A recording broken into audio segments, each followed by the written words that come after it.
Hello à toi et bienvenue dans le podcast de Fundamentals. Si c'est ton premier épisode, je t'explique le concept tout de suite et si c'est pas le cas, merci pour ta fidélité. J'ai la chance de recevoir un ou une invitée avec qui je parle de sa profession. Mais avant tout, ce qui m'intéresse, c'est de comprendre pourquoi la personne que j'ai en face de moi fait ce qu'elle fait. Alors que tu écoutes ce podcast dans ton canapé, ou en train de faire ton sport, ou encore en train de faire les tâches ménagères, je te propose, à la fin de l'épisode, si tu l'as aimé, de le liker et de le partager sur toutes tes plateformes. Encore une fois, je te souhaite la bienvenue dans le podcast de Fundamentals.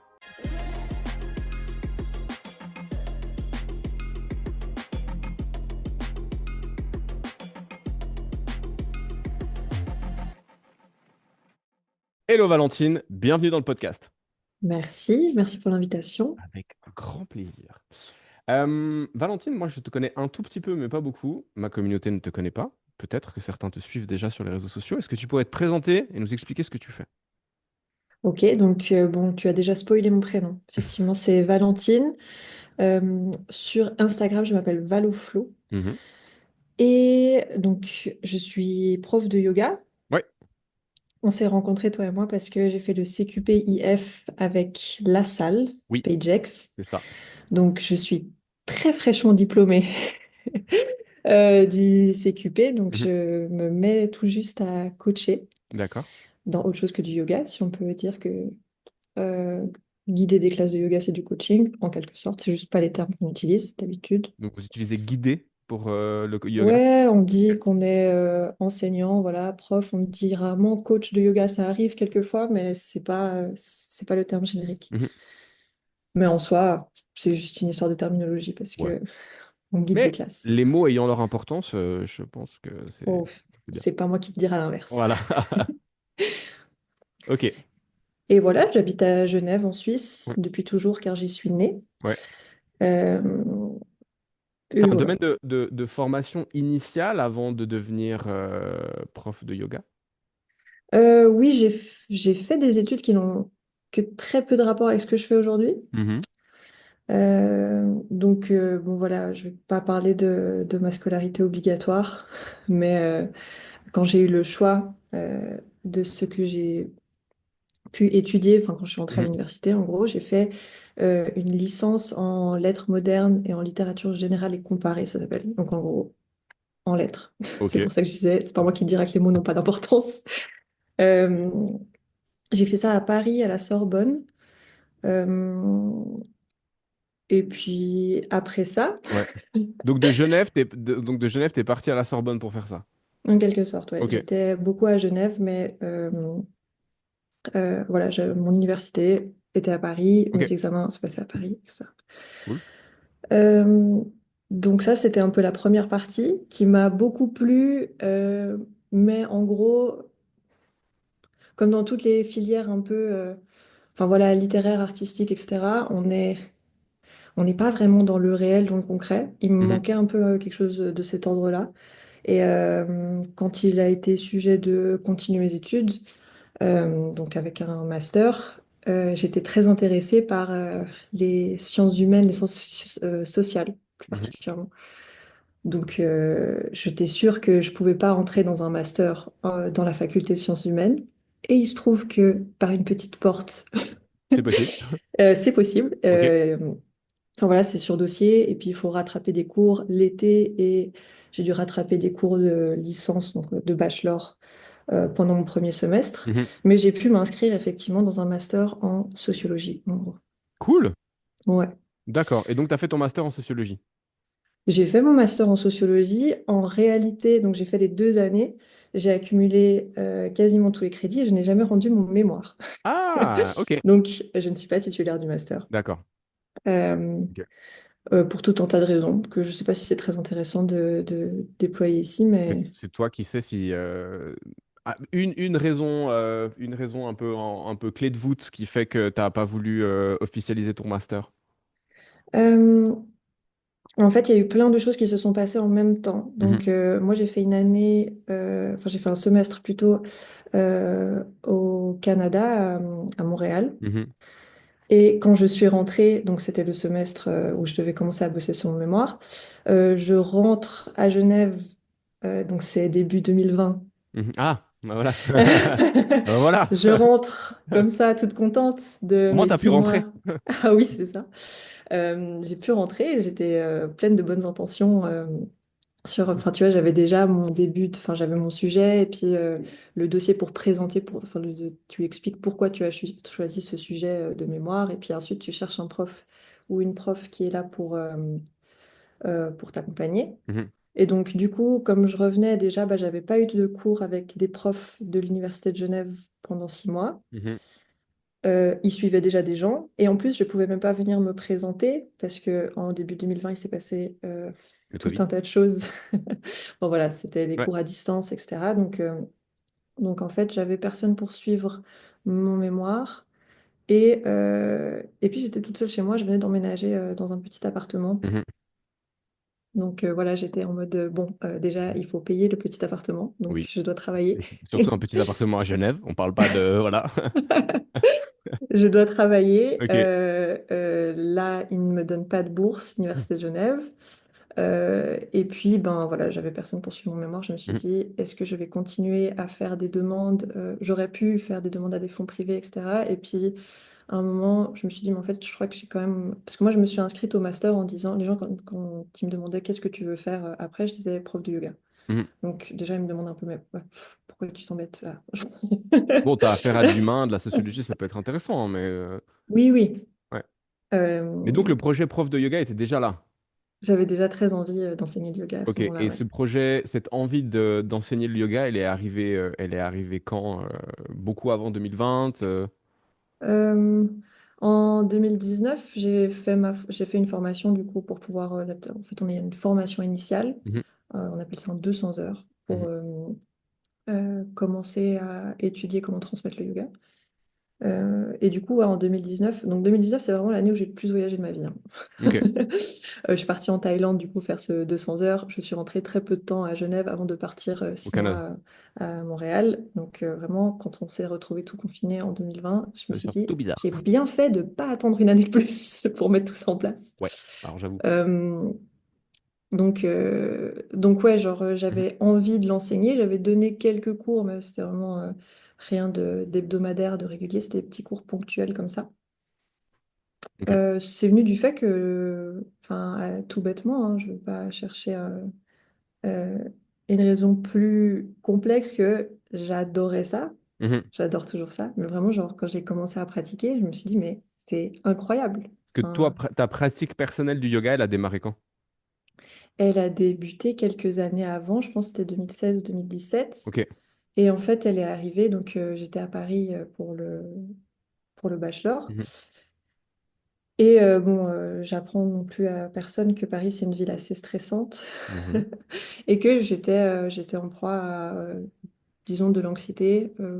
On peut même, ouais, on peut dire anxiété, crise d'angoisse, Mhm. etc. Et, euh, et du coup, je cherchais un moyen un peu d'aller mieux en soi. Et une fois, j'ai poussé la porte d'un studio de yoga. Hum, J'étais très désorientée au début. Enfin, en fait, j'ai pas poussé la porte du bon cours. Je suis arrivée dans un cours pour parler un langage compréhensible Mhm. pour tout le monde, un cours plutôt avancé Mhm. qui est pas guidé. Donc en fait, il y a un prof qui est là pour t'ajuster dans une posture ou l'autre, mais tu viens pour faire ta pratique à toi. On appelle ça des cours Mysore, Ok. dans un style de yoga qui s'appelle le Ashtanga. Donc tu viens pour faire ta pratique.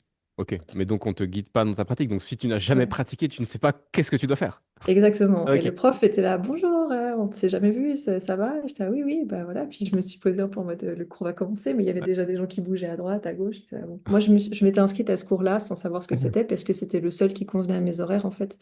C'est des cours très tôt le matin, donc c'était, je sais plus, 6h, 6h30. Mhm. Et voilà, je me suis inscrite juste par contrainte horaire. Ok. Et il y avait pas sur. Enfin, moi, ça me paraît fou que tu puisses t'inscrire à un cours où il n'y a pas un descriptif du cours et du niveau, tu vois, qui est demandé aux gens. Alors, il y avait certainement. Ah, tu l'as pas lu? Je pense qu'il y avait un descriptif, Ok. mais voilà, Ok. que je n'ai pas lu. Donc Ouais, voilà, ça, c'est vraiment plutôt de ma faute. ok. D'accord. Donc, on est en 2016, tu commences le yoga. par un cours qui n'était pas trop pour toi. Donc ensuite, tu Non. développes ta pratique. Ouais. C'est la révélation assez rapidement sur les bienfaits que t'apporte le yoga ou ça prend un peu de temps? Euh, je sais pas si ça fait ça à d'autres gens aussi. Mais des fois, quand je reviens en arrière sur, quand j'essaie de penser à qu'est-ce qui m'a poussé, parce que j'ai vraiment, donc je suis partie de ce cours qui m'a complètement désorientée à Mhm. me dire, ok, bah maintenant je vais pratiquer tous les matins. En fait, je vais aller tous les matins à des cours guidés cette fois-ci. Ouais. Euh, euh, et puis j'ai fait ça. Donc, quand je suis revenue à Genève, j'ai trouvé un cours de ce style-là, de Mhm. yoga, qui est un style qui est très routinier parce qu'en fait, tu as des séries de postures que tu répètes, Mhm. simplement. Donc, une série, ça peut prendre une heure et demie à compléter, si on peut dire que tu l'as complété, parce qu'il y a des postures qui sont, enfin, que je n'ai encore jamais réussi à faire Mhm. et que je n'arriverai jamais à faire. Mm. Et, euh, Et du coup, ouais, j'ai été tous les matins faire cette pratique-là. Mhm. Donc, toujours les mêmes postures, dans le même ordre, garder plus ou moins le même temps, jusqu'à l'apprendre, voilà, par cœur et me voir évoluer là-dedans. En fait, la répétition, elle m'a permis de me voir évoluer. Et je pense que j'avais besoin de cette structure-là, justement. Je parlais d'un terrain un peu anxieux. Mhm. Et je pense que ouais, ça m'a fait du bien, cette structure-là, Ouais, bien sûr. ce Bah, c'est côté très carré. un point stable sur lequel tu Ouais, peux te raccrocher comme un amarre un point d'amarrage dans un port. Ok. exactement. Euh, c'est, quelle a été l'influence du yoga sur ta personnalité, la manière dont tu te sens et dont tu parles? Je te pose cette question parce que tu as un timbre de voix très calme, tu as une aura qui est sereine. Enfin, je sais pas, t'exprimes enfin, moi, je ressens de la sérénité quand je t'entends parler et je t'ai encore jamais vu en vrai, donc je t'ai vu que par écran interposé. Est-ce que c'est quelque chose qui est inné chez toi ou c'est la pratique du yoga qui est venue révéler ça ou ça a été quelque chose de nouveau? Euh, c'est une très bonne question. Je pense qu'à un moment, qu'est-ce que tu fais régulièrement s'ancre dans la matière, hein. Mhm. Donc, sûrement que ça a une influence là-dessus. Je pense que j'ai assez tôt été assez calme. Mhm. Euh, mais après, voilà, il y a ce qu'on perçoit et ce qu'on perçoit moins. Comme je Mhm. disais, c'est une sérénité qui, enfin, au final, avec un trouble anxieux derrière. Donc, Mhm. Ok, mais ce trouble anxieux, euh, il est toujours présent chez toi ou tu sais le gérer, tu sens l'anxiété arriver, donc du coup, tu arrives à, tu vois, tamponner un peu le truc. Comment est-ce que aujourd'hui tu gères ça? je me considère asymptomatique. Ok. Voilà, après, je ressens du stress et de l'anxiété dans des situations qui sont intrinsèquement stressantes et anxiogènes Ouais. maintenant, tu vois. Ok. Donc, ouais, j'ai l'impression que ça m'a vraiment aidé pour ça. Mhm. Après, je remets pas ça sur des vertus magiques de la pratique. Ce que je perçois maintenant, c'est plutôt que justement, il y a une abeille. Je perçois qu'il y a une abeille. Tu perçois qu'il y a une Euh, abeille. mhm. Donc, ce que je me dis avec le recul, c'est que enfin, j'étais dans un moment de ma vie où j'étais très cérébrale. Mhm. Ok, j'étais sur les études, lire, analyser, écrire, etc. Et j'étais évidemment extrêmement sédentaire, euh, même sans savoir ce qu'était. Enfin, on ne sait même pas ce qu'on ne sait pas. Donc vraiment, je ne savais même pas que j'étais sédentaire. Je ne savais sûrement pas vraiment ce que c'était que la sédentarité. Ouais. Et, euh, et je pense que, enfin, je suis sûre que c'est très mauvais pour la santé mentale. Mhm. Et que le yoga, ça a été une manière, tu sais, en plus, comme c'est lent, comme c'est également on met une emphase sur le souffle, même si le souffle est important dans toutes les activités physiques et sportives.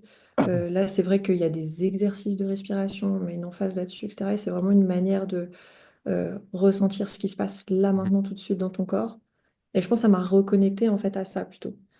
Euh, c'est comme ça que, enfin, c'est comme si c'est l'explication, en tout cas, c'est l'histoire que je me raconte aujourd'hui, c'est que je suis un peu sortie de ce truc uniquement intellectuel pour me reconnecter à quelque chose de beaucoup plus physique. Mhm. Euh, et ensuite, j'ai continué sur cette voie parce qu'en fait, genre, c'est ça qui m'a fait du bien et que j'ai pas du tout envie d'opposer les deux. Au contraire, j'ai envie qu'on fasse les deux. Mhm. Euh, mais c'est vrai que c'est ce que j'ai voulu amener, en fait. Ok. C'est- ces moments un peu particuliers dans un cours de yoga, c'est vrai qu'il y a il y a un rythme, il y a une emphase qui est mise, comme je disais, sur la respiration, le mouvement conscient, etc. Et comme c'est lent, on peut prendre le temps de percevoir toutes ces choses. Donc, sûrement que les choses que m'apporte le yoga, d'autres trouvent par le tai chi ou par d'autres formes de mouvement conscient. Mhm. Ok, ça marche. Du coup, aujourd'hui, pour en revenir sur ta pratique de l'accompagnement et de l'enseignement du yoga, comment est-ce que tes journées s'organisent? Comment est-ce que tes semaines s'organisent? Tu as un point fixe? Tu vas dans différents studios de yoga? Comment est-ce que tu as trouvé ton premier cours fixe? Toutes ces choses-là. Alors, mon tout premier cours fixe, ça a été un cours privé. Mhm, Euh, donc, en gros, 2020, Covid, etc. Et j'ai une amie d'école qui m'a demandé de donner des cours de yoga à sa maman. mhm, Et moi, je me sentais pas légitime, prête, je ne sais pas. Et genre, j'ai dit, ouais, peut-être et tout. Et elle a vraiment insisté. Donc, moi, je postais mes pratiques en story sur Instagram, quoi. mhm. Et c'est, ouais, genre, j'ai pas mal de reconnaissance pour cette personne qui m'a vraiment dit, mais en fait, ma maman, il faudrait vraiment qu'elle bouge, etc. Et elle adore le yoga et enfin, j'ai vraiment envie que tu lui donnes des cours, quoi. Et puis elle nous a mis en contact et j'ai commencé à lui donner des cours hebdomadaires. Et ça a été mon premier cours fixe Ok. Donc, de la vie. ton premier cours fixe, c'est une personne en individuel. Ouais. Ouais. Tu te rappelles des sentiments qui t'habitent au moment où tu arrives sur ce premier cours fixe? Comment tu te sens? Comment tu te sens avant? Comment tu te sens pendant? Et comment tu te sens après? Non, je m'en rappelle pas. Euh, je pense que j'ai dû me sentir peu légitime. En plus, euh, donc, ouais, j'étais relativement jeune, donc Mhm, t'arrives et t'es un peu impressionné, et tu te dis, mais qu'est-ce que je vais apporter? Et en plus, comme la plupart des gens qui finissent une seule formation, j'avais l'impression d'avoir, enfin, avec le recul, j'ai l'impression que j'avais qu'une seule manière de transmettre, qu'une mhm. seule chose à apporter, et que j'avais très peu de capacité à m'adapter à la personne en face de moi. Ok. Donc, c'est des choses que j'ai appris à Mhm. faire Ok. D'accord. Et donc, avec le temps. les cours viennent se rajouter jusqu'à ce que Mm. ça devienne une activité avec laquelle tu arrives à vivre, du coup? Ouais, alors j'ai eu plusieurs cours privés comme ça, jusqu'à... voilà, j'en ai eu un premier, puis un deuxième, puis un troisième, Mhm, etc. Et le premier cours en studio, entre guillemets, c'est un peu particulier parce que c'est pas un studio de yoga, mhm. mais donc ce que j'ai oublié de dire dans mon parcours, c'est que à un moment, c'était en 2018, je me suis dit, je vais faire du CrossFit. Ok. Je sais pas pourquoi, Ouais. genre juste je me suis dit je vais faire du CrossFit, genre c'est maintenant, je vais aller toute seule prendre un cours d'initiation. Des gens autour de moi qui, enfin je me souviens de mes parents qui me disaient qu'ils étaient là genre ok si tu veux. What the fuck? Ouais vraiment. Mais mais du coup ouais, voilà, je suis entrée dans une salle, la salle de CrossFit la plus proche de chez moi à l'époque, dans le centre-ville de Genève. Et puis bah j'ai été disons très nulle. Ouais, bah Mais comme quand on démarre une activité. oui, d'ailleurs, il faudrait pas dire très nulle, il faudrait dire genre, j'ai été très débutante, et Oui. longtemps très débutante, euh, mais j'ai beaucoup aimé. Mhm, Et pareil que quand j'avais commencé le yoga et que je m'étais retrouvée dans un cours qui n'était pas pour moi, pareil, je me suis dit, eh ben, je vais y aller tous les jours. mhm, Et j'y ai été tous les jours pendant plusieurs années. Et, euh, et ouais, quand je suis revenue du Canada, j'ai donc déménagé, j'ai changé de salle et je suis arrivée à Keep Up, pour mhm, ne pas les citer.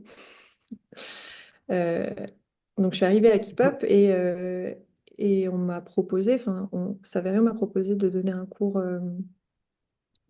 de yoga le week-end et mhm. ça a été mon premier cours Ok, dans une salle. cool. Voilà, cours qui existe toujours aujourd'hui. Je donne toujours des cours là-bas le dimanche en fin de journée. D'accord. Ok. Donc c'est comme ça que ça a démarré. Ouais. Qu'est-ce qui t'a donné envie de faire une nouvelle formation du coup et d'ajouter l'accord de euh, coach de fitness, instructeur fitness, personal training?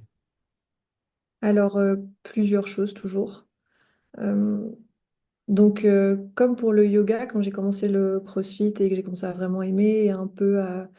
En fait, il y a aussi ce truc quand tu es, entre guillemets, juste pratiquant, pratiquante. Euh, Moi, je suis quelqu'un de que je me considère curieuse Mhm, et des fois, enfin souvent, j'ai envie de savoir genre mais pourquoi on me demande de faire ça dans tel mouvement et puis et pourquoi je dois penser à ça et là qu'est-ce qu'on me fait travailler et puis là et comme ça et pourquoi la semaine passée on a fait ça, cette semaine on fait ça. Et nanana. Donc c'est ce qui m'avait déjà poussé de pratiquante de yoga à passer la formation initiale. Mais à un moment au CrossFit, je me suis dit ah bah je vais faire pareil, je vais faire le level 1. mhm. Et no offense, mais ça a l'air un peu nul le level 1. Enfin, ça, c'est une formation sur un week-end qui coûte cher. Euh, et puis, ben, les gens autour de moi m'ont dit oui, bon, tu peux faire ça, mais ça, enfin, tu vas pas en apprendre beaucoup plus. Donc, euh, j'ai beaucoup consommé de contenu en ligne, Mhm. plutôt. Et puis, Ok. j'ai posé beaucoup de questions au coach qui était d'accord de me répondre, Mhm. accessoirement.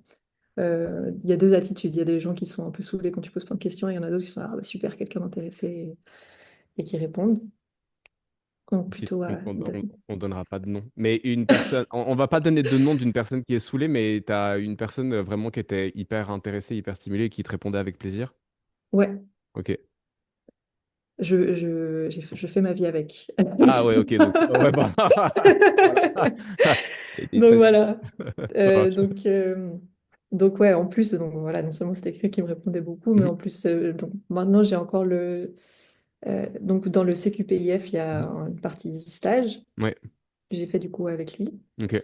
Tristan Belluard, pour encore une fois ne pas le citer. Et, euh, Et donc, bon, techniquement, maître de stage Mhm. également. Et en fait, c'est trop bien. Genre, j'ai un expert à la maison, quoi. Ouais. Genre, j'ai quelqu'un d'expert Mhm. sur la plupart des sujets qui m'intéressent. Donc, à chaque fois, je peux aller poser des questions. Ça lance toujours des conversations assez intéressantes. Il me dit aussi, genre, des fois, bah, là, je sais pas, mais tu peux aller chercher là, là, là. Et c'est trop On a intéressant. le même genre de discussion avec ma femme, qui est aussi coach du coup. Donc, Oui, j'ai cru assez. comprendre. Ok, d'accord. Ouais, je vois bien je vois bien. Donc du coup, maintenant, c'est quoi un peu les projets d'avenir? Comment est-ce que tu vas combiner l'enseignement du yoga et l'accompagnement plutôt Mm. sportif? Est-ce que tu vois des choses qui sont très scindées, très séparées ou une espèce de Ouais. cuisine fusion des deux? Je reviens encore sur ta question d'avant parce que Mhm. c'est pas seulement la curiosité du coup Ouais. qui m'a donné envie de me former. Mhm. C'est aussi en fait donc vraiment je suis partie de rien connaître. Encore une fois, genre même le mot sédentaire, je ne savais pas ce que c'était. Donc je suis partie de connaître très peu de choses sur le corps, le mouvement, comment tout ça fonctionne, pourquoi c'est important même. Euh, en apprenant davantage, c'est vrai que je suis sortie de... Le yoga, c'est assez particulier, même les discours que ça véhicule sur les corps, sur le mouvement, c'est un univers à part. Mhm. Tu vois, voilà, le yoga, c'est basé sur rien de scientifique. C'est un peu pétri d'ésotérisme tel qu'on le pratique aujourd'hui, tel qu'il s'est développé. Donc, Ah, c'est c'est vrai que très ça m'a... joli comme tu as dit ça. Pétri d'ésotérisme. Ah, ça, je la ressortirais. Là, je la ressortirais pour me donner l'air très profond et très. Ouais, pétri d'ésotérisme. Ok? Tu peux. Oui, merci, merci. Ça circule, le langage, il faut que ça circule. D'accord. Euh, et du coup, c'est vrai que faire du CrossFit et m'intéresser à tout ça, ça m'a un peu sorti du truc et j'ai commencé à réaliser que bah, si ce que je veux faire, c'est faire bouger les gens, le yoga, c'est cool, mais euh, c'est insuffisant en fait pour avoir une pratique saine, disons, ou enfin voilà, pour se construire un corps fort, qui vieillit bien. Euh, je me disais en fait, si c'est ça mon objectif, euh, je peux pas rester seulement dans le yoga. ou alors oui, je peux rediriger les gens vers telle ou telle chose, mais c'est vrai que j'avais envie de pouvoir apporter ça moi aussi. Euh, donc, c'est aussi de cette envie-là, de ce constat-là qu'est née l'envie de me former. Mhm. Et ensuite, euh, il sort quand le podcast? Savoir si je drop des Le exclus ici. podcast va sortir, je pense, pas la semaine prochaine, mais la semaine d'après, ce qui nous Ok. renvoie vers pop, pop, pop, pop, pop, pop. Oui, Ouais, mi-novembre. Et en gros, bah, mon copain, Mhm. conjoint, partenaire de vie a pour projet d'ouvrir une salle, Cool. ouvre une salle, Ouais. euh, euh, du coup à Annemasse. Mhm. Et du coup, c'était aussi dans l'idée de pouvoir coacher dans cette salle, Génial. évidemment. Donc, c'est du double usage. Déjà, c'est parti d'une envie personnelle. Et en plus, je me suis dit, mais en fait, là, c'est presque nécessaire si je veux pouvoir participer à ce projet, Mhm. euh, de me former. Ok, d'accord. Si on fait la rétrospective de tes 5 dernières années d'activité, vu que le démarrage il est en 2020 et qu'on est en 2025 aujourd'hui, Mhm. quels sont les défis majeurs face auxquels tu t'es retrouvé confronté et comment est-ce que tu es passé outre et tu as réussi à gérer ça? Je dirais que le défi majeur, et c'est peut-être le cas pour pas mal de personnes qui entreprennent, c'est ni de se retrouver dans un espace où tu as trop de travail, ni pas assez. C'est un espèce. Alors, j'entends beaucoup que l'équilibre n'existe pas et qu'on est toujours un peu en train de tanguer entre les deux. Mais du coup, ouais, pour moi, le challenge au début, ça a été ça, Mhm. euh, de ne pas me surcharger. J'ai eu des périodes où je me suis surchargée. Et puis, mais de pas non plus de tomber dans un espace où j'ai pas assez euh, de travail, Mhm. qui est un peu les deux, j'ai l'impression que c'est un peu les deux angoisses quand Trop de c'est travail ou les pas deux assez de points de travail? stress. Mhm. Ouais. Clairement. Ok. D'accord. Et Donc il y a eu ça. comment t'as réussi à trouver cet équilibre? Euh, j'ai privilégié des cours justement, comment dire, très stables, où je Mhm. suis rémunérée de manière correcte, voire très bien. Enfin voilà, je donne en ce moment plus de cours en entreprise que de cours en studio, parce que un des studios où j'enseignais a fermé plus tôt cette année. Mhm. Euh, et, et ouais, ça m'a permis d'avoir une tranquillité d'esprit de faire comme ça. Donc, je donne des cours dans deux entreprises différentes. Mhm. Et, ouais, ça permet de faire le reste avec un peu plus de légèreté. Ok. Donc les cours en entreprise sont mieux rémunérés que les cours en studio. Je connais pas tous les cours en Ouais. entreprise, mais ceux Que tu as que, trouvé là? que j'ai trouvés là, oui. Ok, d'accord. Ok. Donc avoir ouais, quelques cours bien rémunérés permet aussi d'avoir plus de choix sur ce que tu veux faire à côté. Ouais. Ouais, Et puis clairement. après, bah, donc, je donne des cours privés, des cours en entreprise Mhm. et quelques cours en studio. Donc, comme je disais, les cours en studio, c'est vraiment, euh, enfin, c'est ce que je fais le moins en ce Mhm. moment. D'accord. Est-ce que tu profites de ces cours en entreprise et ou en studio, même s'il y en a moins, pour essayer aussi de récupérer des gens pour des cours en individuel? Est-ce qu'il y a des gens qui spontanément viennent vers toi? Est-ce que c'est une démarche que tu fais ouvertement ou comment est-ce que tu navigues par rapport à ça? Ouais, alors c'est pas du tout quelque chose de problématique en soi. Il y a des gens qui viennent spontanément. Excuse-moi, la T'en voix prie. qui s'enroue. Boire un peu d'eau. Vas-y, vas-y. La petite voix douce et sereine qui devient tout d'un coup le rock, finalement. Donc non, enfin, c'est quelque chose d'assez courant en Mhm. soi. Des gens qui viennent prendre des cours collectifs avec toi et qui ont soit une problématique, soit un objectif particulier. Et du coup, en discutant après, enfin, vraiment, la majorité se fait en général après le cours. Mhm. Là, bah, en fait, genre, si tu veux vraiment avancer sur cette chose-là, je peux te proposer et des cours plus individuels. Mhm. Mais est-ce que c'est, t'attends que eux fassent la démarche ou toi, des fois, ça t'arrive d'avoir une démarche proactive? Euh,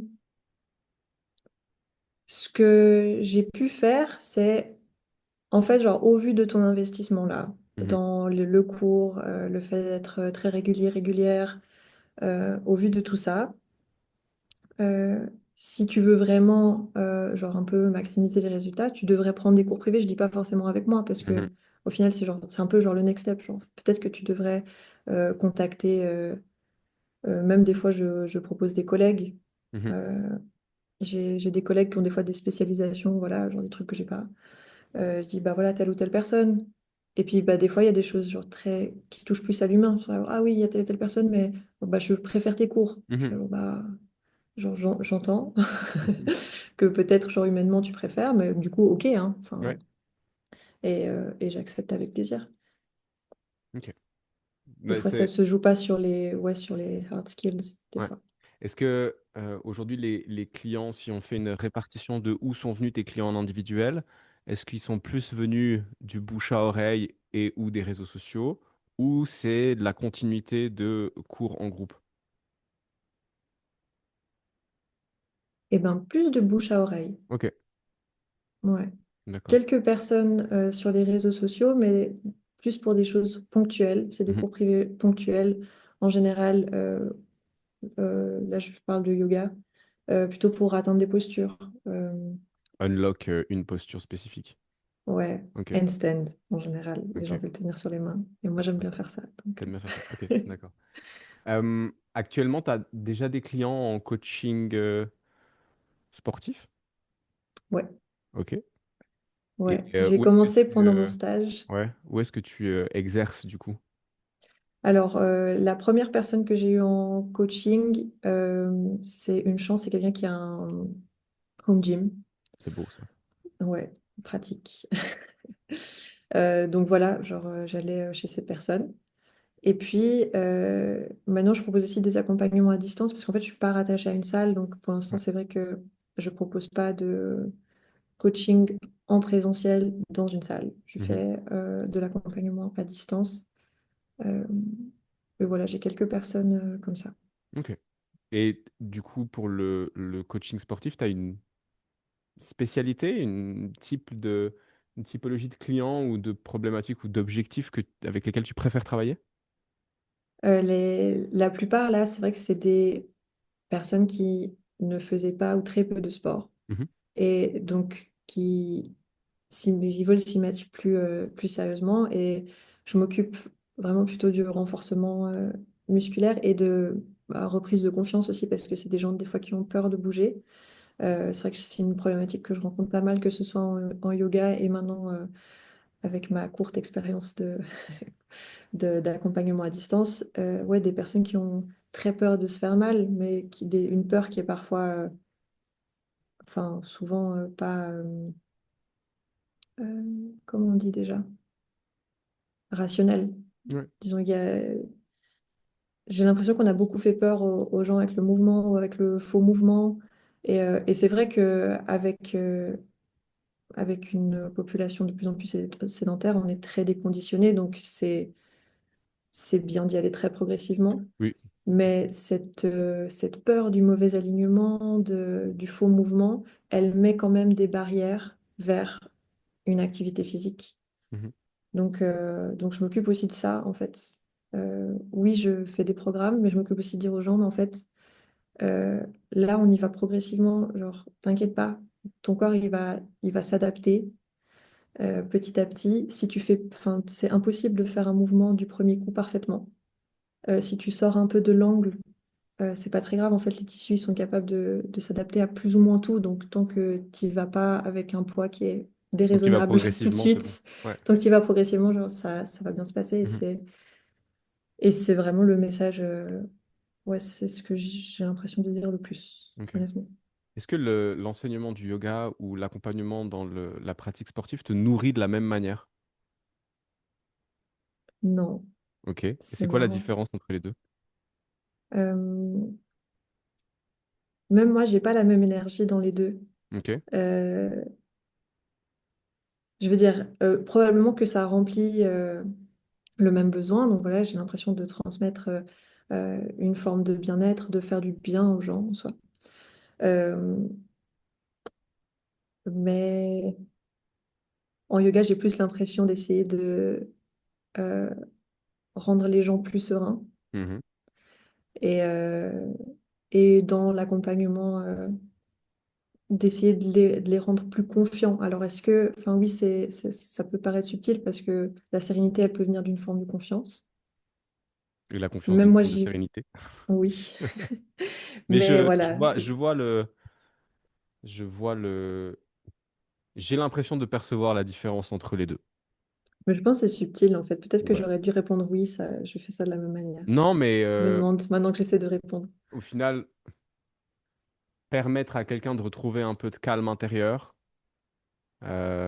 même si c'est directement lié avec la confiance que tu as en toi-même et en ton corps, c'est euh, c'est pas la même chose, ou en tout cas le besoin est pas forcément le même, dans le sens où tu pourrais très bien aider quelqu'un qui a confiance en ses capacités et en son corps à trouver de la sérénité à travers le yoga. Je Et suis désolée, j'avais de l'eau de travers. Il va vas-y, falloir que je tousse un petit moment et tous ce un coup. sera. Vas-y, vas-y. Décidément. Bon, c'est pas grave. Mais non, je vois la différence, ce qui m'amène à la question suivante, et qui est une question assez centrale du podcast, que je pose au général au début, pas après 45 minutes. Ah, C'est ça fait quoi, 45 minutes. ouais, c'est quoi une valeur qui est importante pour toi? J'imagine qu'il y en a plusieurs, mais vraiment une valeur cardinale, une valeur forte, qui est importante pour toi et qui du coup est satisfaite et nourrie à travers les différentes activités professionnelles que tu mènes. Je pense que j'y ai un peu répondu, mais c'est vrai que j'adore transmettre Mhm, et que c'est une chose qui est transversale, là, que ce soit en yoga ou en coaching. Le rapport à l'autre, la transmission, euh, ouais, c'est quelque chose qui est important pour moi. mhm, Et en plus, enfin, je trouve que c'est un rôle important, enfin, c'est un rôle sur lequel je mets beaucoup de responsabilités. Euh, et j'aime aussi beaucoup, enfin, je dis transmission dans les deux sens, j'aime beaucoup apprendre aussi. mhm. Donc c'est la, ok, la transmission. Et donc ça, c'est bien nourri à travers les deux activités que tu fais, mais tu l'as expliqué pourquoi. Hmm, mais du coup, qu'est-ce qui est pas forcément évident? C'est quoi c'est quoi un peu le côté sombre de la force dans l'activité que tu as aujourd'hui et dans la vie que tu mènes d'un point de vue professionnel? Est-ce qu'il y a un revers de la médaille pour toi? Est-ce qu'il y a des aspects négatifs avec lesquels tu dois dealer? Alors, je ne vais pas parler de comptabilité et d'administratif, même si, Ouais, on est tous d'accord là-dessus. voilà, c'est des choses qu'on Ouais. va faire, ma foi. Mm. En fait, le côté sombre de ça, c'est comme je disais, je mets beaucoup, enfin, pour moi, quand tu te places en tant qu'enseignant quelque part, même si c'est pas tout à fait coach, c'est pas tout à fait Mhm. enseignant, mais je veux dire, quand tu te places dans je vais transmettre, je trouve que c'est que tu dois prendre beaucoup de responsabilités et, euh, et quelque part que tu dois être digne de ça, tu vois. Et, euh, et moi, je suis très exigeante avec mes professeurs. Honnêtement, je suis même un peu chiante, si, si je peux m'exprimer tel que je le pense. Mm. Mais, et même moi, je me mets cette pression. Et en fait, c'est à la fois bien, mais il y a ce côté obscur qui est que comme on ne sait pas encore ce qu'on ne sait pas, Mhm. en fait, on va forcément se tromper. Les choses dont on était sûr il y a 10 ans, et ben aujourd'hui on dit bah non en fait c'est n'importe quoi. Alors Mhm. faites plus faire ça, Arrêtez, ne faites pas arrêtez. ça. Ouais. Et en fait genre dans 10 ans peut-être que là ce que je tiens comme certitude, Mhm. ce sera vraiment nul et on dira non mais c'est n'importe quoi en fait il fallait pas faire de zone 2. Je serai là comment ça? Sean, Pourquoi? pourquoi? Sean, tu m'as trahi. Ouais, bien sûr. Euh, voilà, c'est un exemple, mais Mhm. je dirais que c'est ça le revers de la médaille, c'est Ok. il faut accepter de se tromper, c'est pas Mhm. facile. Moi, mais il faut le faire. j'ai eu peur de ça pendant longtemps. Et ça m'est eu arrivé, tu vois, d'avoir un sentiment de vertige face à tout ce à tout ce qui me restait à apprendre. Ouais. Euh, et ça a twisté, je sais pas quand, c'était assez récent quand même. Et au final, où je me suis dit, bah, en fait, je trouve ça hyper stimulant. En fait, réaliser que je ne sais que très peu de choses et que la quantité de choses que j'ai à apprendre est de manière infinie beaucoup plus importante que la quantité de choses que je sais, je Mhm. trouve ça super stimulant. Oui, ça, c'est stimulant, je suis d'accord avec toi. Mais imaginez que là, il y a quelqu'un qui Mhm, m'a fait confiance, qui s'est dit, ah, Valentine, elle mhm. sait ce qu'elle me dit quand elle me donne un cours, et que j'ai pu dire un truc, et que cette personne prend cette information comme voilà, solide, Vérité, ouais. fiable, Mhm, vérité, et même va la transmettre à d'autres gens en mode genre, non, mais ça, il faut pas faire ça, il faut mhm, faire ça, c'est Valentine qui l'a dit, et que la personne en face dise, bah Valentine, elle dit n'importe quoi en fait, genre ce que ouais, tu. ouais. Enfin, c'est pas mon problème, c'est pas qu'on me dise que j'ai dit n'importe quoi, c'est plutôt d'imaginer des personnes avec des petits morceaux de savoir que j'aurais transmis, Ouais. qui en fait sont là, ah non, en fait, c'était pas. Je Mais comprends, il faut je comprends, accepter. mais en fait, tu vois, moi, j'ai la chance d'avoir ce rôle de transmission dans le coaching sportif, mais aussi dans la formation à grande échelle avec des vingtaines d'élèves qui passent en face de moi. Et, euh, et en fait, je pondère tout le temps ce que je dis. Mhm. C'est-à-dire que j'introduis en disant, voilà, aujourd'hui, bon, il y a des trucs qui sont factuels. Faire du sport, c'est bon pour la santé. La pratique du sport va être différente selon les personnes. Ce qui va être bon pour une personne ne va pas forcément l'être pour l'autre. Et du coup, quand j'affirme quelque chose, j'essaie toujours de le conditionner, de dire, voilà, aujourd'hui, c'est de ce que je comprends et de ce que j'ai fait et de ce que, voilà, je pense.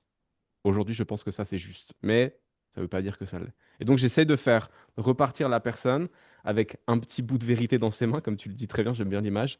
Mais cette vérité, elle est quand même conditionnée. C'est pas un truc.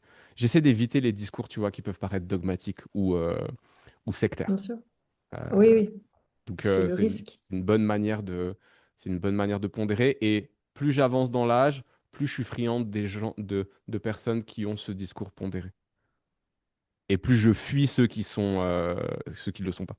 Plein de certitudes. Ouais, ouais. Oui, oui, plein de Je, certitudes, c'est sûr. je raconte une anecdote sur ça, c'est que j'ai une amie prof de yoga aussi qui, donc, comme je disais, yoga quand même assez proche de choses Mhm, ésotériques, même avec des choses qui peuvent se rapprocher des dérives sectaires parfois. mhm. Et, et enfin, circulation de discours vraiment délirant des fois sur certaines choses. Pas forcément lié au yoga des fois, hein. Des fois, je parle des fois même de trucs de médium, de trucs, mais Ouais, c'est le milieu du New Age ouais, est vaste. ok. Et, euh, et on s'envoie sur Instagram des petites pépites pour nous, tu vois, Mhm, des gens qui vraiment mais te parlent de choses qui n'ont aucune forme de fondement, mhm. avec un aplomb que je trouve dingue. Genre, je suis impressionnée par L'aplomb. l'aplomb et puis la certitude dans un Ouais. truc où ils sont là, genre, je pense que c'est basé sur genre 100% de ressenti et c'est Mhm, pas grave, c'est écoute les ressentis. Mais comment est-ce que tu peux faire une vidéo, monter, euh, mettre des hashtags, tu sais, les trucs, ouais, genre tout bien préparé et donner ça au monde ouais. Mais basé en fait, sur j'ai du remarqué vent, quoi. j'ai remarqué que la démarche est souvent la même. C'est, ils clament très haut un problème, très fort et très haut un problème. Et puis, ils amènent une solution qui est en général formulée de manière assez complexe, tu vois, pour bien montrer qu'ils ont beaucoup réfléchi au truc. Ouais. Et puis, à chaque fois que tu leur opposes un argument, leur réponse est toujours la même, c'est de toute façon, toi, t'as rien compris, t'es matrixé par le système. Mais moi, je sais parce que j'ai été illuminé. C'est facile de dire ça, Voilà. hein. Et, C'est... s'ensuit avec de toute façon, le temps me donnera raison. Voilà. Oui. Euh, C'est vrai que quand tu as cet argument dans ta petite sacoche à arguments, ouais. euh, enfin, les discussions sont plus faciles, quoi. Les débats sont plus facilement Ouais, réglés. ah, t'as tort, j'ai raison. Ok, bon, bah voilà, on passe à la suite. Tu comprendras. Mais du coup, je vais rebondir là-dessus. On en avait discuté un petit peu en formation. Euh, L'utilisation des réseaux sociaux. Mhm. Euh, et j'aimais bien le point de vue que j'avais cru comprendre qui était le tien. Est-ce que tu penses que, ou de quelle manière est-ce qu'on doit exprimer des opinions et des avis qui sortent de notre domaine de compétences, c'est-à-dire de notre profession, sur des sujets qui sont sociétaux? Est-ce qu'on se doit de prendre la parole sur certains sujets ou est-ce qu'on devrait rester dans notre on va dire, champ de compétences? Euh, En fait, je pense qu'on doit rien déjà en Mhm, soi. Euh, ça soulève plusieurs choses. En fait, que tu le veuilles ou non, ta manière de communiquer, ce que tu dis ou ce que tu dis pas, ça donne des informations sur, enfin, tu vois, ta manière de percevoir le monde, sur qui tu es, sur quelles sont tes tes idées, valeurs, ouais, ouais, bien sûr. voilà. Donc, il n'y a pas, enfin, c'est aussi une chose que je ressors de mes études, mais en Mhm, fait, il y a pas, tu ne peux pas rien exprimer, enfin, même en n'exprimant rien, tu dis quelque chose, en fait. mhm, Donc après, c'est à toi de savoir, enfin voilà, qu'est-ce que tu veux dire, qu'est-ce que tu décides de rendre silencieux. Et ça touche à tes valeurs, mais euh, le, une chose aussi, c'est qu'on n'est pas, enfin tu vois, on n'a pas un parcours qui nous forme directement en tant que citoyen. mhm. Si je peux dire ça comme ça, c'est que on a plutôt des parcours scolaires qui nous préparent à des métiers. Et, euh, et un humain, c'est jamais seulement un travailleur, heureusement, tu vois.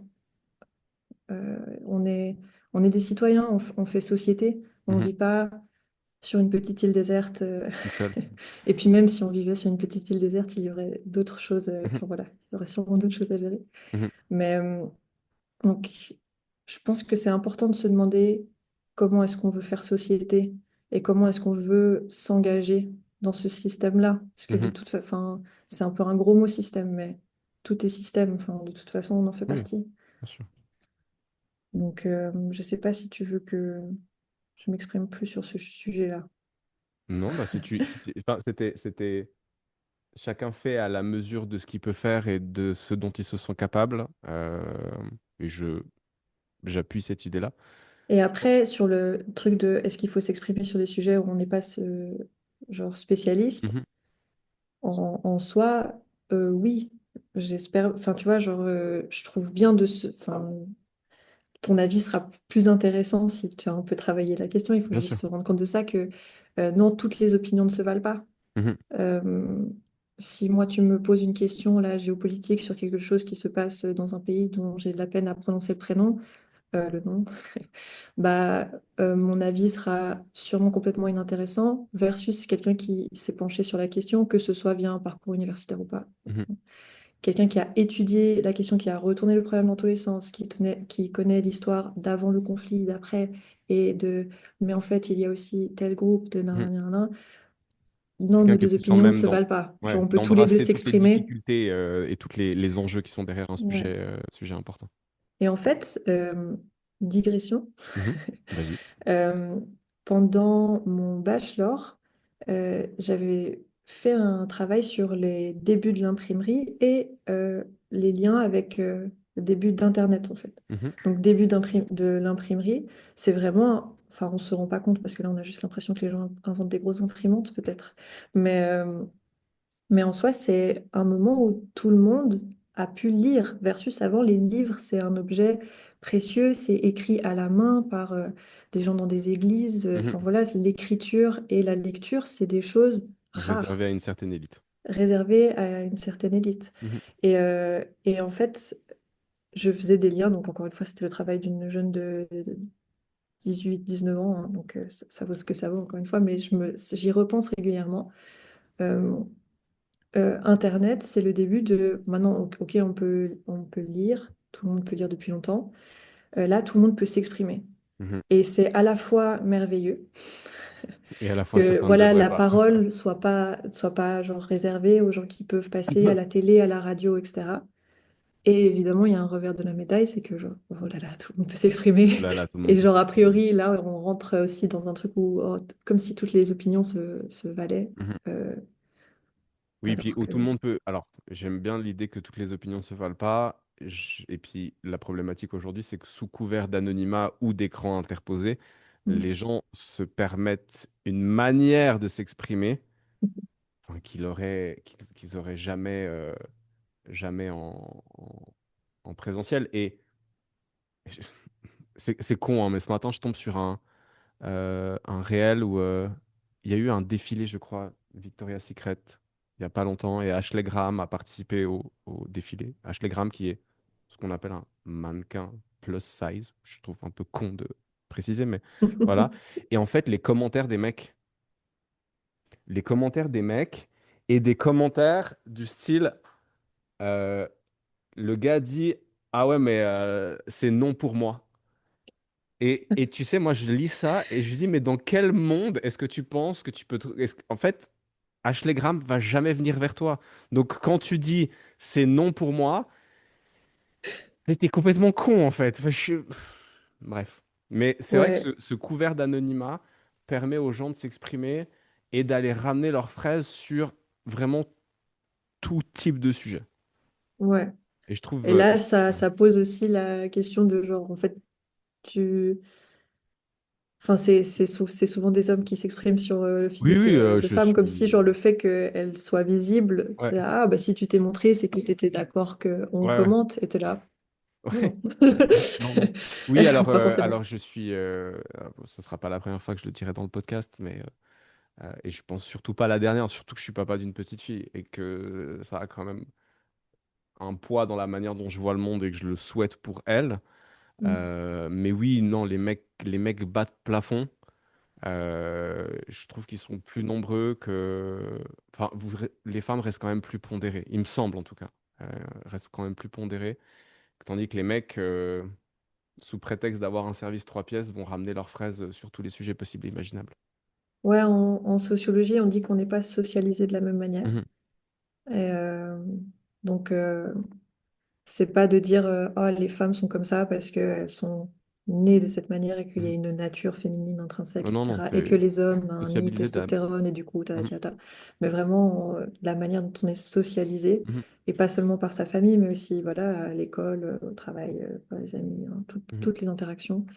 Euh, donc, c'est aussi ça qui forme, j'avais envie de dire shape, qui shape nos manières mhm, de nous comporter, mhm. de nous exprimer.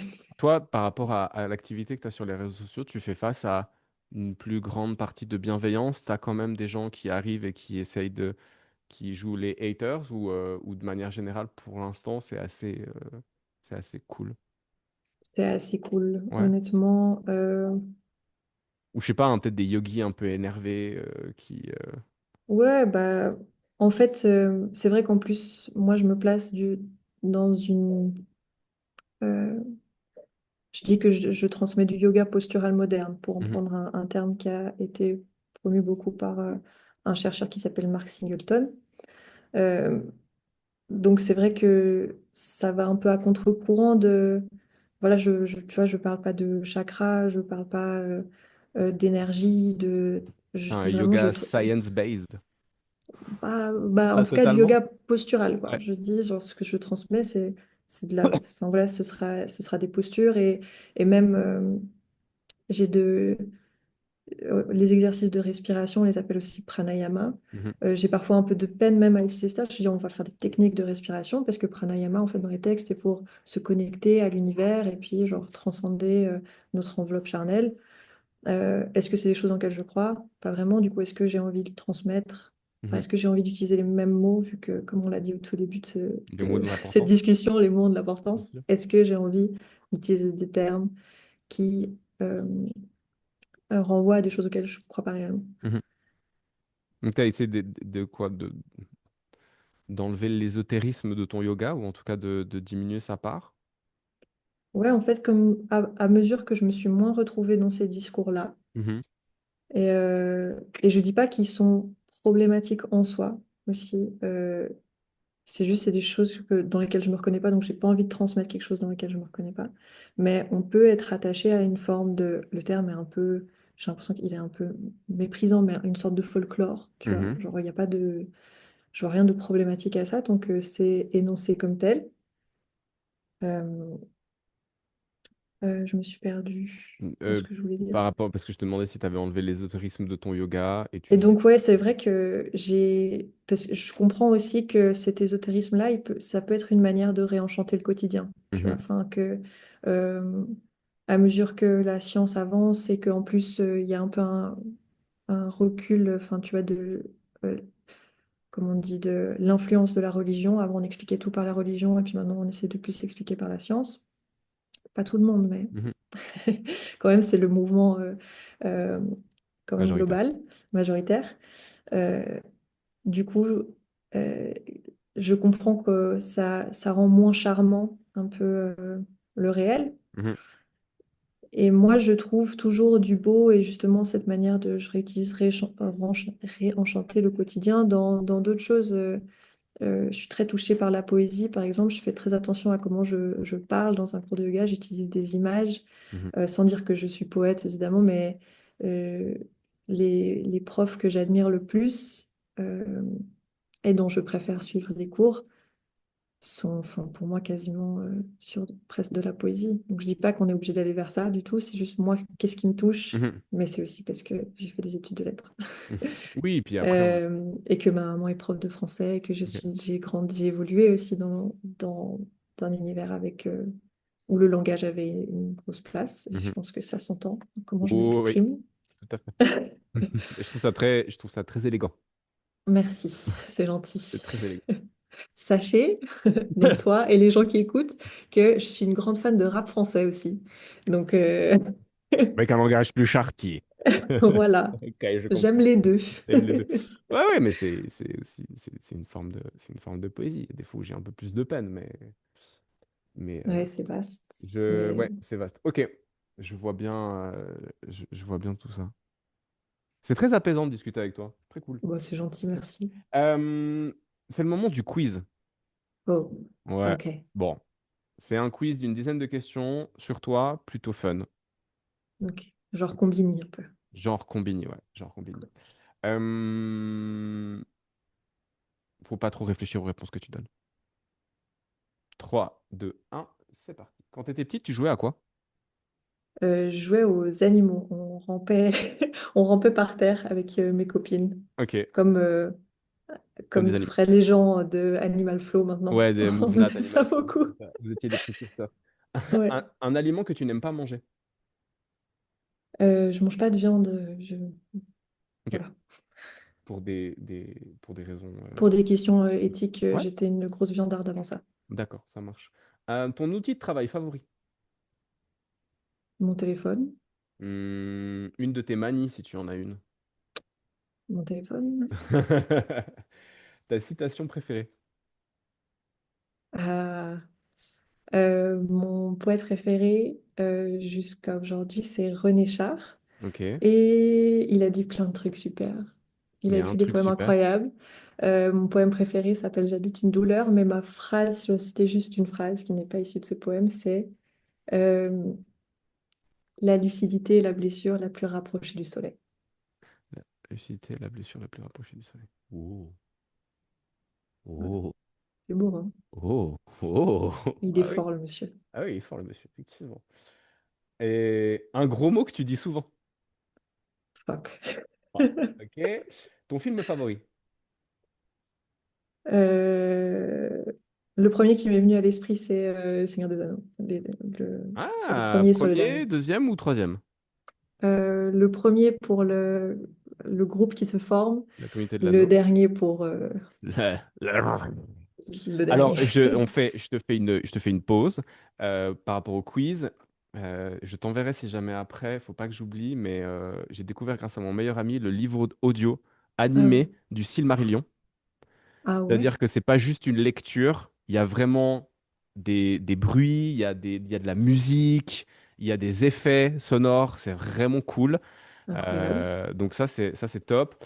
Et je t'enverrai aussi une chaîne YouTube que j'ai découverte qui est en train de se monter. Il a fait 4 épisodes, le gars, ça s'appelle Godot, je crois, où en fait il fait des vidéos historiques explicatives des différents personnages de l'univers de Tolkien. Il s'appelle Godot, c'est marrant. Tu connais En attendant Godot? Non. Ouais, Mais je c'est une super pièce de théâtre. t'enverrai ça quand on a fini. Samuel Beckett, En Ok. attendant Godot. Mais donc voilà. Et je suis absolument fan du Seigneur des Anneaux. En fait, je suis Ah, absolument fan du fait que Tolkien ait créé un univers tellement vaste que hmm, des gens peuvent faire des vidéos historiques de 40 minutes sur juste un seul personnage. c'est clair.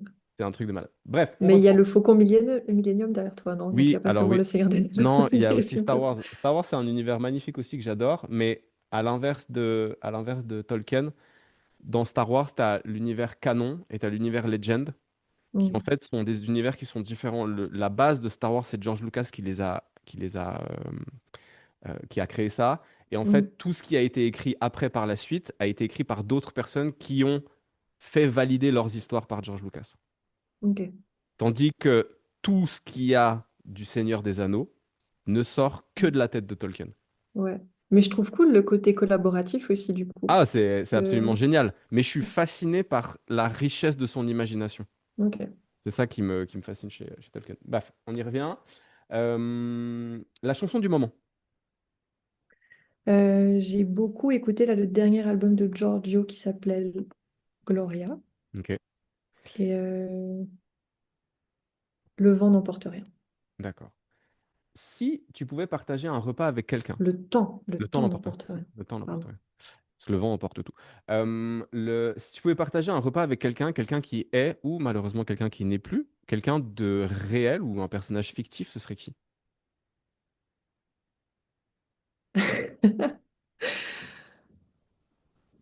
Voilà. Ouais. Elle est dure cette question. Tu m'as dit Oui. que je ne devais pas réfléchir. Bah, tu sais Bah, quoi, Tolkien?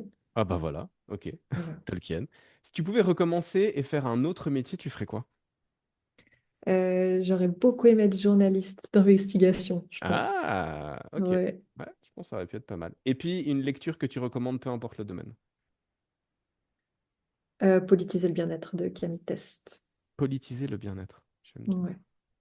C'est très bien, c'est court. Elle est journaliste de formation, donc c'est très accessible dans le style. Mhm. Et je trouve que c'est important. La Valentine d'aujourd'hui peut aller discuter avec celle qui se retrouve dans cette, entre guillemets, impasse par rapport à ton master. Pas de possibilité de trouver de maître de stage, c'est un peu compliqué. Qu'est-ce que la Valentine d'aujourd'hui lui dit à celle d'il y a à peu près 5 ans en arrière?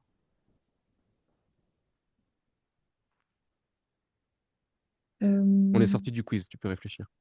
ouais, bah, de toute façon, je pense que je lui dirais que ça va bien se passer, mais je crois que c'est de toute façon ce qu'on se dit. Je dirais que c'est pas forcément une mauvaise nouvelle Ok. et que c'est pas un échec en soi. Mhm, C'est vrai que c'est particulier de ne pas aller au bout d'un diplôme. mhm, Surtout, je m'étais beaucoup investie euh, dans celui-ci et il me tenait vraiment à cœur pour différentes raisons. Et j'ai dû faire un petit deuil à un mhm. moment, mais c'est pas forcément une mauvaise nouvelle. Ça marche. Le futur est lumineux. Du coup, parlons du futur. Dans 10 ans, tu voudrais être où ou en être où? Euh, je... c'est peut-être un peu bizarre de dire comme ça, je me projette peu. Oui, non, c'est pas Euh, du tout bizarre. T'es pas la euh, première à me le dire. Ah ok, bon, Du tout. je ne suis pas spéciale. Peut-être moins que Euh, ce que tu penses. non, j'ai conscience que nos expériences sont universelles souvent. Euh, en fait, donc comme j'aime beaucoup la transmission, Mhm, idéalement, j'aimerais apprendre plein de choses mhm. et réussir à les transmettre au mieux. C'est un super projet. Un super projet. Voilà. Est-ce que tu pourrais me donner un truc positif sur le monde dans lequel on vit aujourd'hui? Euh, Écoute, on est là, on est en vie, on a de la chance. Mhm, On a énormément de chance. Et il y a un auteur qui s'appelle, un auteur, on dirait que je parle de littérature, un auteur de comédie mhm, qui s'appelle Bruno Muschio, qui a dit une fois, je sais plus où je l'ai entendu, mais mhm, je m'en rappelle, il faut respecter sa chance. Donc oui, on a de la chance et il faut lui faire honneur. mhm. Ok, Voilà, quelque chose de positif. c'est très bien. Et puis un dernier mot, quelque chose que tu as déjà dit mais que tu aimerais redire ou quelque chose que tu n'as pas encore dit et que tu aimerais partager avec les auditrices et les auditeurs du podcast. Je crois que, en fait, c'est particulier parce que là, c'est un podcast où je parle beaucoup de moi, de mon parcours, etc. Et peut-être que j'ai pas assez pris le temps de parler des gens qui m'ont aidé Mhm, parce qu'on fait rien tout seul. mhm. Moi, c'est un discours où, alors je sais que, voilà, oh, j'ai tout fait tout seul. Je C'est n'y du crois pas. bullshit. Je n'y crois pas. On est vraiment la somme de plein d'expériences et aussi Mhm, de plein d'interactions. Donc, si je dois dire un mot à la fin, bah, j'espère que les gens se reconnaîtront. mhm, Mais merci d'avoir participé ce, à ce parcours-là que je viens de dénoncer. mhm. Je rebondis là-dessus. Donc moi, une partie de mon activité, c'est l'accompagnement business à travers la formation que je fais pour les coachs qui ont terminé leur cursus. Et je suis confronté à énormément de messages de la part d'autres personnes qui font la même activité que moi, que je trouve malsain, anxiogène, voilà. Et j'essaie de me battre contre ça avec mes petites mains et ma petite volonté, mais c'est pas tout le temps évident parce qu'en fait, ils parlent très fort, ils font beaucoup de bruit, et ils affirment très fort plein de trucs. Mais j'ai vraiment de la peine à faire ça. J'ai vraiment de la peine avec ça, surtout que essayer de vendre quelque chose à quelqu'un en lui faisant peur, c'est pas une bonne stratégie. J'approuve pas. Et justement, il y a ce truc de self-made man. Et je reviendrai sur ce que tu as dit dans le sens où on est la somme de toutes les rencontres qu'on a fait et de toutes les interactions qu'on a pu avoir. Et bah, on serait ni toi ni moi à la place où on est si on n'avait pas eu certaines personnes sur notre parcours de vie, dans le Mhm. bien comme dans le moins bien aussi. Mais oui, on est de toute façon pas, on s'est de toute façon pas fait tout seul. Et je te remercie de l'avoir remis en avant.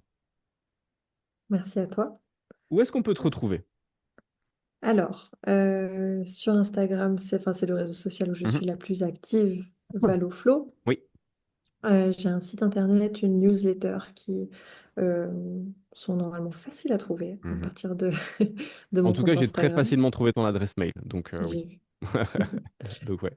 Donc il y a ça dans un premier temps. Et Mhm. ensuite, bah, je donne des cours dans un studio qui s'appelle SOAM à Genève. Mhm. Il y a deux studios qui s'appellent SOAM à Genève. C'est celui de Plein Palais dans Ok. lequel j'enseigne. Euh, je donne toujours les cours à Keep le Mhm. dimanche. Et ensuite, eh ben, bientôt dans une nouvelle salle Sale. à Ouais. Annemasse Cool. qui s'appellera Eunoia Génial. CrossFit. Et donc voilà. Parfait. Top. Merci beaucoup pour ton temps. Merci Merci beaucoup à pour toi. cette good vibes. C'était, je sais pas, on a fait la formation ensemble. Je sais pas, il y avait une bonne vibes. Tu m'as fait une remarque à la fin du cours qui était pertinente, même si, bah voilà, comme tu l'as dit, t'es très exigeante avec tes professeurs et Je sais plus ce que j'ai dit. que Qu'est-ce que tu j'ai voyais dit? pas la structure derrière ce que j'avais fait. Mais Ah je oui, comprends et j'entends et c'était vrai en plus de ça. Donc c'était très bien. Ça m'a fait un petit rappel et c'est toujours bien les piqûres de rappel. Donc je te remercie pour ok. ça. Euh, et je te remercie pour ça parce qu'en fait, nous en tant que prof et si les gens ne nous font pas de feedback négatif ou ne nous donnent pas des remarques qui nous permettent d'évoluer, ben on n'évolue pas non plus. Et donc Ok. c'était bien. C'était une petite piqûre de rappel et je te remercie pour ça. Et sincèrement en plus de ça. Et, euh, et donc, j'étais très content de t'inviter et de discuter avec toi. C'était très apaisant. Merci pour ça aussi. Cool. Et ben, Euh, merci à toi. voilà. Bah, cool. Pour les auditrices et les auditeurs du podcast, bah, merci beaucoup pour votre écoute. J'espère que vous aurez pris autant de plaisir à écouter cet épisode avec Valentine qu'on aura pris à l'enregistrer. Si c'était votre premier épisode, bah, bienvenue dans le podcast de Fondamental. Et si ce n'était pas le cas, merci pour votre fidélité. Comme d'habitude, on se retrouve à très bientôt pour un nouvel épisode. Valentine, je te souhaite une bonne suite de journée et puis à bientôt. Merci. À Ciao bientôt. Ciao, ciao.